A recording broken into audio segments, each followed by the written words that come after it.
What's going on, my hungry humans, and welcome back to the Hungry Road. Thank you for tuning in. If it's your first time seeing my face, please go and smash the subscribe button, like the video while you're at it. It does help me out in the algorithm. I really appreciate it. But I'm here in the Washington, D.C. area. I'm in like Lexington Park, Maryland, way south of D.C., but saying D.C. is cooler. But this is the 2021 Infiniti Q50. Now, I don't know which of the 5 trims it is, but we're just gonna go with it, okay? So again, this is a 2021, brand new. These cars, if you go spec a 2023 out right now, they start at about $43,000, but all day long you can get these 2021s for like 25, 28 grand, and I'm going to show you why it's such a great deal.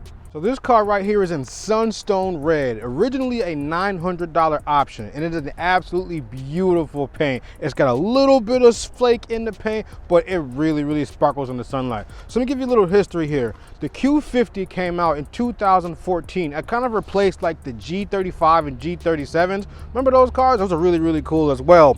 But you had 2 engine options all the way up to 2020. You had a 2-liter turbo engine or a 3-liter turbo engine. Nobody wanted the 2, so in 2020 they made the 3-liter twin turbo V6 standard. Let's all rejoice. Makes 300 horsepower and 295 foot-pounds of torque. 0 to 60 is about 5 seconds, so this thing is actually very quick. It definitely surprised me when I put my foot down. But that 300 horsepower twin turbo V6 engine is mated to a 7-speed automatic transmission that does power all 4 wheels. Let's just take a minute to check out the beauty of the Infiniti Q50. It is so elegantly designed, so well, so smooth. It's like it reminds you kind of like an Audi, but Audis are even like smoother. We do have a little bit of aggressive styling here. We got a little like sharp sort of crimp right there. The line that goes all the way from the front fender all the way to the back quarter panel there. It just very beautiful, very elegant. No sharp lines, nothing crazy. It kind of blends in. Like, this is a red car, so it's gonna stand out. But if it was like a black or navy blue, or even a white, it kind of blends in, you know? Like, it's a luxury car that kind of like flies under the radar.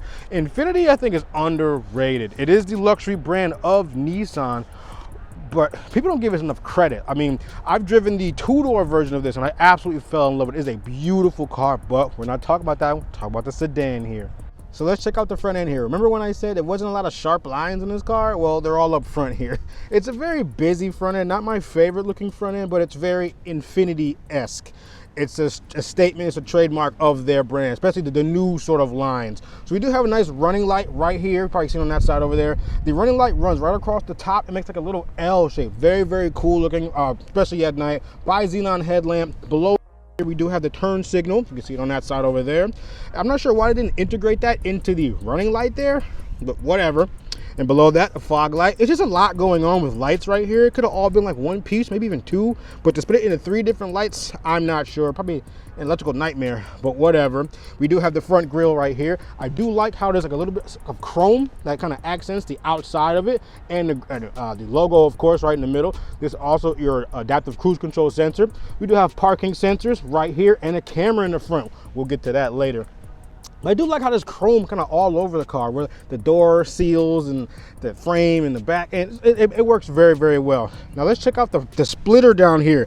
I like how they integrated this sort of gray off body color. So you have the body color right here, and it kind of goes, it's like a good accent, you know? It kind of breaks up the paint just a little bit, like adding another color to a shoe or to a shirt, something like that. It's really cool. I like what they did with the front end here, but it's not my favorite. All right, let's check out the back end here. It's a lot less dramatic and eventful than the front end was, but I do prefer the front end over the back end. So not a lot going on here, but check out these running lights real quick. So the running light actually runs on the side of the car. It's like one big piece here, comes around the side like this, and wraps around the bottom right there. Very nice. Something like swooping. It's like, I don't know how many lines there are. 1, 2, 3, 4, like 7 little lines. Very cool looking, very elegant looking. Turn signal, of course, right there. Reverse light right there in the center of the whole cluster. But here's some of that chrome I was talking about. Some of the chrome here on the emblem and right across where the name is. Very cool, very elegant. Nothing crazy. Didn't need to go crazy with it. I like how it's kind of sprinkled here and there. We got the model number right there. All-wheel drive insignia right here. License plate in the middle. I hate that it's in the middle. Could have put it lower, made it back end a lot smoother, but it is what it is. Let's check out these exhaust pipes. Check these guys out. So you have more of that grayish sort of accent that goes with the body color. I like that a lot. But look at these pipes. My fist is right here. That is a huge exhaust pipe. This car doesn't make a lot of noise, but it sure looks like it does with these pipes right there. Check out the diffuser right there. You got a few little fins to help the air come from underneath the car and keep the car stable. Very, very decent looking back end. It's okay. I think the side profile of the car, or the side like front 3/4, probably its best angle. So here is the key to the Infiniti Q50. Not a far cry off from what the key used to look like. We do have your remote start at the top, lock button, unlock button, trunk button, and panic button. But if it's a hot summer's day, you can hold down the unlock button right here, and it'll have all the windows rolled down for you, along with the sunroof. As you can see, it's doing all the little things right now. Very, very cool. Let's go ahead and lock it back, put the key in my pocket, and just put your hand right here on the inside. You're here to unlock, pull the door open, and listen to how it shuts. It's a very nice, comforting thud. One more time. Very, very cool. Press the lock button right here, and you can lock things back up. Now, you can't roll the windows back up by holding the lock button, but it's good to know you can let all the heat out in the summertime with the key, from the key. And to remote start the car in those cold winters, press the lock button and hold the remote start button down, and the car should crank over. There it is, starts right up. Check it out. Just admire the beauty of this thing. That red paint really helps this car out a lot. All right, we're in the interior here. It seems pretty straightforward. There's nothing that's like ooh and ah and wow and this is crazy. It's intuitive, it's helpful, it's okay. It's decent. We do have a hard tachometer, which is like an analog tachometer on the left, pedometer on the right of the dashboard. We have a weird looking like cockpit sort of thing right here. I'm not sure what the deal is with that, why it looks like that, but it seems very driver focused. I'm okay with that. Steering wheel is decent. It seems very simple. I like how this steering wheel is not too thick, but it's not too thin. It's like, I don't know. It's right in the middle. It's the Goldilocks spec, if you want to call it that. It's not bad. We do have volume buttons off to the left there. Your track buttons are also on the left there. It's like this little toggle thing right there. Not a big deal. To scroll through your menus, you can use these little guys right here on the right side. But again, more chrome. They brought the chrome inside the car. Very, very cool. Chrome accent on the steering wheel. It's over there in the Bose speaker system, up on the door handle, around the gear lever, the start button. It's kind of like sprinkled everywhere. Even the seat belt's chrome. Ha ha. All right, let's take you handheld Shmee 150 style. We do have a nice Infiniti door seal crest right there. Very, very cool. Let's go ahead and climb in while taking a look at the door over there. Not bad. We do have a couple cup holders down there at the bottom. Close the door for a second. Door switches are off, fairly intuitive. Nice round feel to them. Even more chrome accented right there. Love how they do it. We do have memory seats for 2 people right there. And let's check out. Oh, let's go ahead and, well, the car's already started. I got the remote start going. Foot on the brake. Stop button's right there in the back. All right, steering wheel comes down to me, and the seat moves. Not bad. All right, we do have the dual screen setup right here on many Infinitis. This is how it's set up, and in the Range Rovers as well. This kind of seems what a lot of people are going for. Instead of putting one giant screen, it's probably more cost effective to put in 2 separate screens that kind of work together, but whatever. We do have our map up top here, and all our other features are down here. Press the menu button, or we're already in the menu. Slide over to the right. Yeah, not the most responsive screen here. But your Apple CarPlay screen will sit up there. Apple CarPlay, Android Auto will sit up there. It's not wireless, so you do need to plug it in with a cord. We do have 2 ways to use the climate control. We do have your temperature adjustment right there, your auto of course, fan speed, your direction, and your heated seat down here at the bottom. Same thing for the passenger side over there, and your heated seat at the bottom. Or you can go press this little button right here, and now this screen turns into the climate control. I could turn my heated wheel on. I could turn the dual zone. I mean, if you just move this button over here, it turns into the dual. See how it says 77 over there, 73 over there? I can press the dual to turn it off, and now they both match. Not a big deal. I do like how you can do it through the screen or hard buttons right here. One thing I do like is a traditional gear shifter. Put your finger on the front, and you can pull back for drive. You can pull it over to the left for a sport mode or like manual mode. There are no paddles back here, so you have to push forward to change gears or pull back to change gears when you're actually driving, of course. But let's check out the reverse camera. Put it up, move it back over, then put it in the reverse. We have the 360-degree camera. I'm a huge fan of these cameras. Now you can get this car for like 30 grand with this sort of technology implemented. That's like unheard of. And this is a 2021. So we can change the views right here, see what other views we have. This looks like a rear driver's side 3/4 view. We do have the backup camera right there. Change of view again. What else we got? Straight backup camera. But this is my favorite. I mean, it works so well. This is super helpful in parallel parking or parking in general. All right, below the screens, we do have a sort of a storage pocket right here. You can hide your change in. On the left side and on the right side, we do have a place to plug in like a car charger if you have one, no big deal. Let's slide back here. We do have another way to operate the upper screen with this knob right here. So you can zoom out so you can do it. But you can kind of like zoom in, zoom out, you know, all that kind of stuff. You can move the map to the left, go up, to the right. I love how there's built-in navigation with this screen. Press the OK button, see what happens. Okay, yeah, so you can mess around with stuff like that. We do have a back button right here, so you press that button to go back, you know, so you don't have to reach all the way up here to touch the screen. Now, you get access to cameras again. Press this button right here, and boom, here go the cameras. And you can move stuff, change the views by pressing the middle of the thing. Yeah, man, very intuitive. I love how there's multiple ways to do the same thing in the car. In case you don't want to do it one way, you can do it the other. Here we have our drive mode selector, so you can kind of press it up or down. Check the top screen there, put it in sport, standard, eco mode to save gas, snow mode. So personal, I'm assuming is going to be, you can set it your own way up. You can change the steering, change the transmission, change the, you know, the throttle response, stuff like that. But I leave it in sport mode all the time because that's what I do. Next to the drive mode selector, we do have 2 cup holders, very, very decent. And inside here, we do have a USB-C and a USB-C is this one, USB-A port there, and a decent amount of storage in here. You know, it's pretty shallow, but not bad. All right, so we're in the back seat now, and there's not much going on back here. It's pretty straightforward. There's leather everywhere, no big deal. Storage pockets on the back of the seats. I do have my own ventilation vents back here, but I can't control the climate. This is going to be based off what the driver has selected. I do have my OS word handle, a reading light. You know, I can roll my own window up and down, no big deal. But it's very straightforward. Let's check out the armrest right here. All right, nice little armrest. Let me fold this open. Got some cup holders. Now I see a button, not a button, but there's a little thing back here where it's like a lever. I'm gonna pull it. Whoa, it's like a pass through. So if I had like skis, I don't even get a snowboard through there. Piece of wood, you can pass it right through the back seat in between the passengers if you had passengers back here and not have to fold the whole seat down. That's pretty cool. Doesn't seem like it's a lot to engineer that in, but you can lock it if you want to so no one can get back in there. I don't know. All right, there are 3 ways to open the trunk. The first one's going to be right here, this little trunk button right next to the traction control button. The other one's going to be on the key we discussed earlier, right here, the little button at the bottom. Hold that down, or you can look underneath here. See this little rubber button, this little pull that, and the trunk will pop open. Only pops open a little bit, doesn't go all the way up. Let's lift it up. All right, look at the boot space here. It's not, I mean, it's a decent amount of space. I love the little logo right there. That's pretty cool. It adds a touch of elegance there. If you want to be able to pull the seats down, little straps right there to do it. But yes, I was able to get all my stuff in here, but the rear wells, the wheel wells in the rear kind of take up a little bit of the space of the trunk. I'm not sure how that happened, but yeah, that kind of sacrificed a little bit of trunk space there. But the little plastic handle here, grab that, pull down, shut it.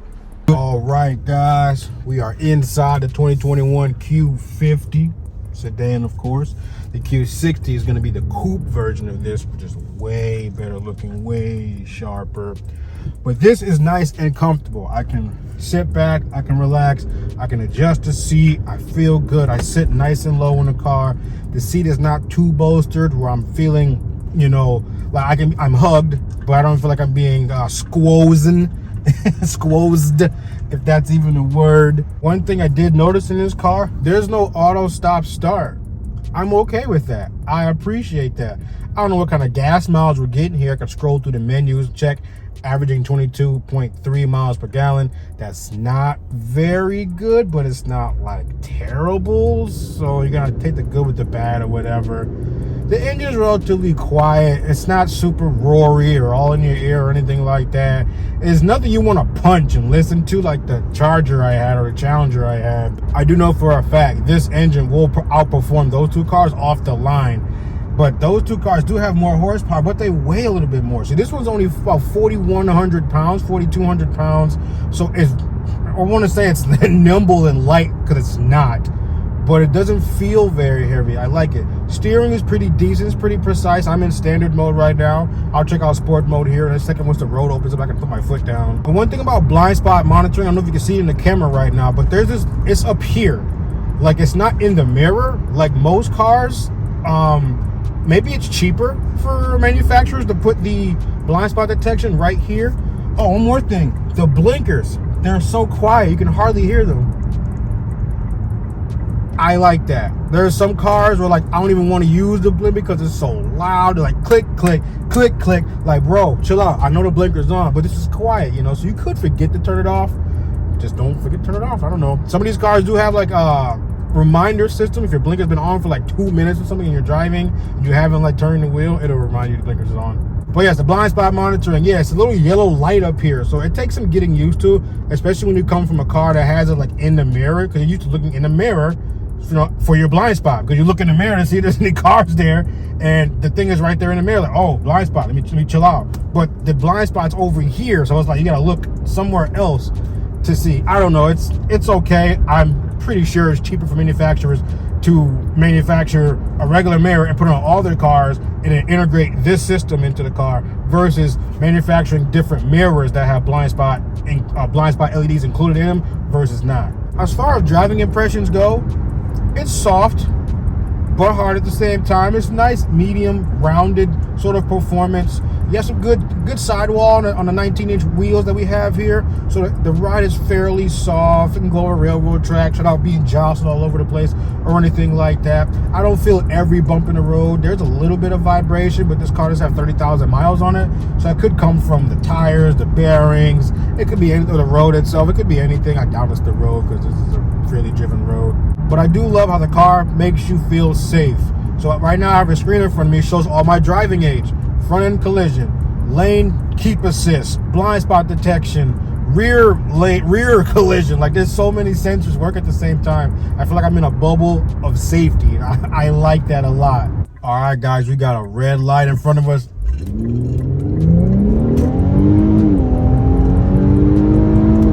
60. Woo! That thing is quick, man. I'm telling you. I had no time to talk because I had a red light, open lane. I had to smash it. That was around a corner too. That seems like faster than 5 seconds, man. I don't know. We're gonna do it again. Don't you worry about it, because there's gonna be plenty more time to do it. I still got like 45 minutes of driving left to do, but I had to do it right then. That all-wheel drive kicks in. It just plants the car, gets it going. Doing 60 right now. What happens if I put my foot down right now? Okay, not bad. Speed limit's 45. I don't want to get a ticket out here, foreign state. All right, we got like a little roadway ramp here. There is some 5.0 here, but we're gonna punch it because we can.